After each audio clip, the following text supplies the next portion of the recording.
Sa punto pong ito, makakausap natin ang hepe ng NCRPO, si Police Director Oscar Albayalde. Magandang tanghali po, sir.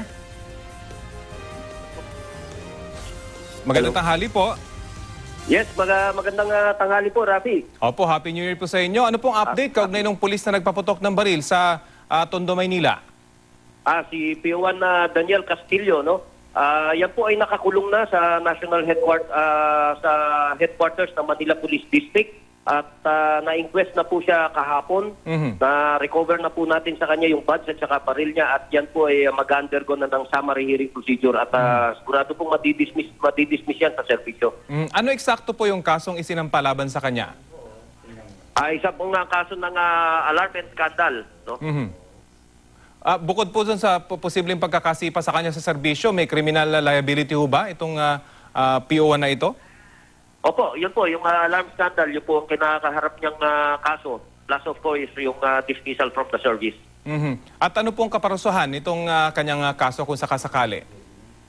Well, yung pong yun po, yung dismissal niya sa service, wala pong makukuha any benefits po yan pag na-dismiss sa service at makukulong po based dun sa criminal charge sa kanya. Yung pagkakakulong lang hong mga ilang taon ho kaya na makukulong ito para maging aral na rin doon sa iba pang nagbabalak na gumawa nitong ginawa nitong si PO1? Hindi lang po natin sure yan, pero I think it's a minimum of 6 months ang kulong po yan. Yung kaso naman po na biktima ng pumaril sa Malabon dito sa pagsalubong sa bagong taon, sinasabi po ninyo hindi ito stray bullet, kundi isang kaso ng pamamaril. Ano na po yung investigasyon dito? Opo, yan po kasi based doon sa report ng Chief of Police ng Malabon. No? Nung una po kasi nai-report yan na sa case of stray bullet. Nung inimbestigahan po mabuti yan, lumalabas na meron pong suspect at meron pong kaaway yung isang tao doon at nadamay po yung bata nung namaril po yung suspect na yon. Na-identify po yung suspect at ngayon po ay tinutugis. Ngayon pong araw na to, most probably makakapag-file po ng yung Chief of Police doon. So lumalabas po, collateral damage siya doon sa away nitong dalawa. Hello? Director? Opo. Lumalabas po collateral damage itong biktima doon sa away nung dalawa, doon sa lugar na yun na nagkataon nanonood lamang ng fireworks display. Tama po yan. Parang lumalabas po old grudge yung, yung dahilan ng pagpapaputok ng suspect. Pero overall, kumusta yung kampanya dito sa inyong panawagan na huwag magpaputok? Of course, yung mga pulis at mga sibilyan, kumusta po yung monitoring po ninyo sa buong Kamaynilaan? Well, maliban po dun sa kaso nga nung sa Malabon, no, maganda po sana yung outcome ng pagbabantay natin dahil maliban po sa Malabon, meron po tayong dalawa na stray bullet incidents. Isa sa Taguig City, tsaka isa sa may Quezon City area na kung saan merong na-arresto po a person of interest, nakuhanan ng isang 45 doon. So, ang hindi kung pagbabasihan po natin noong 2015 na record natin na 14 yung incident of stray bullets, kumpara po itong 2016 na dadalawa, no? Kung hindi nga stray bullet yung sa may Malabon, so dalawa lang po yung kaso nating stray bullet na yung 2016. At ang mahalaga po, may aresto pa kayong nagawa dito sa at least isa sa dalawang kaso. Hello? Opo, Director? Opo, yung pong sa Quezon City, meron pong na-arresto doon, nakuha na po ng isang 45. Ngunit yung pong kasing bala na tumama doon sa bata, doon sa 17 years old na nasa East Avenue ngayon, hindi pa po ma-extract ng mga doktor kaya po wala tayong paraan para i-ballistics examination yon at i-compare doon sa baril na na-recover doon sa person of interest o na-arresto na tao na yon. Meron ho ba nakikipagtulungan ng mga witnesses sa pulisya para matukoy ho itong may kinalaman sa mga pamamaril na ito? Actually, meron po. Marami po. Yung pong sa may Malabon area, based on eyewitnesses po yan.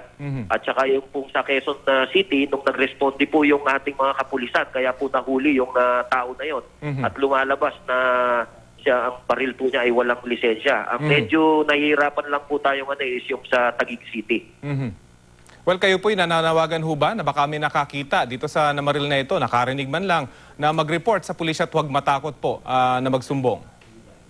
Opo, tama po yan sa ating po mga kababayan. Kung meron po talaga silang nakita, no, ipagbigay alam po natin sa ating mga investigador o dun sa pinakamalapit na himpilan ng pulis para po mahuli itong mga taong hanggang ngayon ay mahilig pa rin magpaputok ng kanilang baril tuwing Christmas at New Year. para po siguro itong taon na to makamtan na po natin yung zero incident na target po natin. Balikan ko lamang po itong PO1 na nahuli kam na umiinom. Base po sa inyong investigasyon, para po kasing ini-encourage din siya ng mga tambay doon sa lugar na siya'y uminom. Ano ho ba yung investigasyon ninyo dito kay PO1? Tama po yan. Whether in-encourage ka naman po o hindi, o unang-una, ikaw po'y naka-duty. Opo. Naka-uniform po ito. Whether naka-duty o hindi, bawal po ang uminom sa amin. Lalong-lalo na po yung naka-duty at bitbit mo ba yung baril mo. No? So kahit na po siguro anong hikayat ng mga kaibigan niya, hindi po tama. No? Yung siya, paunlakan niya yung mga kaibigan niya para siya uminom. At alam naman po niya yung sarili niya na pag siya'y nakakainom, medyo hindi rin niya makontrol yung kanyang sarili. So dapat po maging responsable tao siya. Yun nga ho, hindi na control yung sarili at nagpaputok pa nga siya. Nagpaliwanag na ho ba itong pulis na ito sa inyong mga investigador? Well, yun po ang paliwanag niya. Siguro nakantsawan lang daw po siya, pero hindi po pwedeng rason yun na nakantsawan ka ng mga kaibigan mo at ikaw ay magpapaputok. Well, overall po, ano po yung assessment ninyo? Kasi ang sinasabi rin ng DOH, yung mga nagpapaputok, nabawasan daw po significantly ngayong taon dahil natakot daw po sila dito kay Pangulong Duterte. Ano po masasabi niyo roon?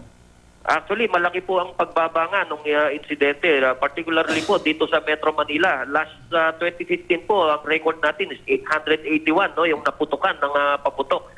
Ngayon po, nasa 168 lang po yung dito sa NCR out of the 315 na reported ng DOH. 168 lang po yung sa NCR. Well, unang-una po siguro, base doon sa pag-iikot natin sa mga nagbebenta ng paputok at saka doon sa mga bumibili ng paputok before Christmas and New Year, ang marami pong may akala ay pinagbabawal yung mga pagbenta ng paputok. Ngunit ang sinabi naman po natin sa kanila, yung pinagbabawal lang talaga, yung talagang pinagbabawal ng paputok under our RA 7183. No? Ito po yung mga masyadong malalakas na paputok. So, kung ngayon at hindi pa ipinagbabawal yung mga paputok, kapag naaprubahan po yung total ban, talagang makikita niyo po siguro na wala nang masasaktan or very minimal na lang yung masasaktan sa pagsalubong sa bagong taon. Tama po yan. Most probably, ito pong taon na to, papunta na po tayo doon. Magkakaroon na po tayo ng common area na kung saan magpapaputok po yung local government unit na. Sa ngayon po ba, nananawagan pa rin kayo? Bagamat January 2 na, meron pa rin mga paputok siguro dyan na hindi sumabog. Baka makadisgrasya. Anong panawagan nyo sa ating mga kababayan? Opo, yung pong siguro yung mga paputok po, talagang iwasan na lang natin. No? At yun na po, suportahan na lang natin yung sigurong panukala ng ating pamahalaan na talagang magkaroon na lang tayo ng common area na kung saan pwedeng magpaputok para maiwas na po totally yung disgrasya. Meron po ba kayong mga koordinasyon sa mga barangay? Well, baka hindi nyo po narinig yung huli kong tanong. Yung mga paputok po na hindi sumabog, delikado pa rin ho ang mga ito. Hindi ho ba? Paano kaya yung proper disposal ng mga ito? Pwede bang humingi ng tulong sa pulis kapag, lalo na yung mga kwitis na malalaki, kapag hindi sumabog, kailangan ma-dispose ng maayos para hindi makadisgrasya? Opo, kung meron po makita yung mga ganyan na ating mga kababayan, ipagbigay lang po sa barangay o kaya sa pinakamalapit na himpilan ng pulisya. At wag na po na siguro nilang hawakan dahil yan po delikado pa rin. Ang pagdi-dispose po kasi niyan talagang binabaon na lang sa lupa. Kasi dati po binubuhusan ng tubig. Pero kapag natuyo po ulit yon, mas delikado po kasi. Puputok at puputok pa rin yun. Opo. Panghuli na lamang po siguro, panawagan ho nyo sa publiko at siguro pasasalamat na rin sa mga nakinig sa inyong advisory na wag nang magpaputok kaya't nabawasan ng malaki itong mga nasaktan sa pagsalubong sa 2017. Nasa inyo po ang pagkakataon. Opo, sa ating po mga kababayan, no, kami po ay nagpapasalamat sa naging donasyon dito sa iwas sa paputok at saka iwas indiscriminate firing natin. Ngunit sa masamang meron pa rin tayong insidente, no? Sana po naging zero incident na tayo. At nananawagan tayo doon sa mga kung sino man nakakita na nagpaputok itong New Year na to. Sana ipagbigay alam po natin at makatulong sa ating investigasyon para maparusahan kung sino man po yung nagpaputok itong bagong taon. Okay, maraming salamat po at congratulations po sa inyo. Happy ng NCRPO, si Police Director Oscar Albayalde. Happy New Year din po sa inyo.